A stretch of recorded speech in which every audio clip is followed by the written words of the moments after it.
Quick video today. As you can see, I have the exhaust manifold off of the Buick here.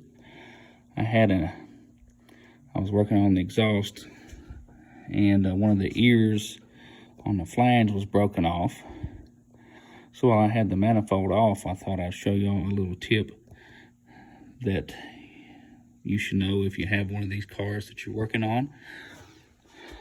Little thing, but it can save you a lot of money and headache on down the road.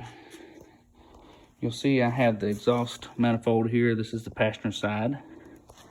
If you have a 1960 Buick that you're working on or restoring and it hasn't ran for quite a few years, it's been sitting, chances are that this heat riser here is stuck. And more than likely, it's going to be stuck in the shut position. As you can see, mine's already open because I knocked it open.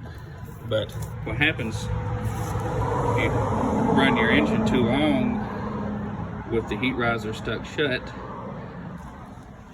this whole side of the engine is going to run super hot, which can cause you to burn valves or blow a head gasket and cause other internal damage that's going to cost you a lot of money because nailheads aren't cheap to work on.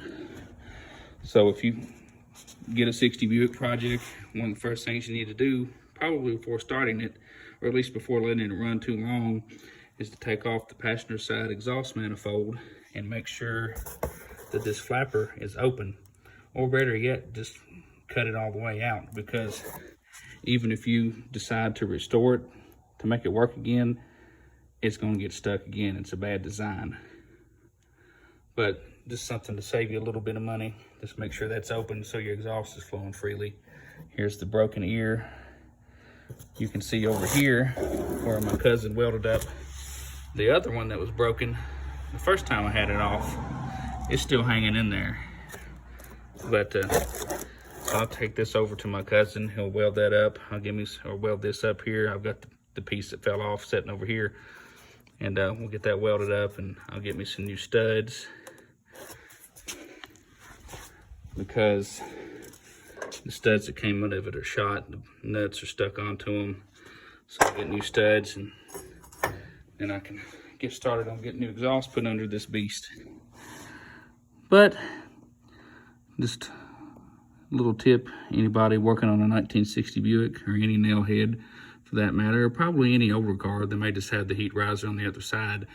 But what the heat riser does is it stays shut until your engine reaches a certain temperature. It has a spring on the side of it that expands and contracts, kind of like on a thermostat in your house to change the temperature. And once that once the engine reaches a certain temperature, that spring will open up the flapper in there inside of the heat riser to flow freely. But the reason it's shut is to mainly help the engine warm up faster, because nailheads are kind of cold-natured in general, and that's just a way to get them up to operating temperature a little faster. But they're supposed to open up when they work right, but more often than not, it's going to be stuck shut like the one in this one was, and probably the one in your car that's been sitting for 30 years. So be sure to check that heat riser on your exhaust manifold, and until next time, thanks for watching me ramble about my piece of junk car. Have a good one.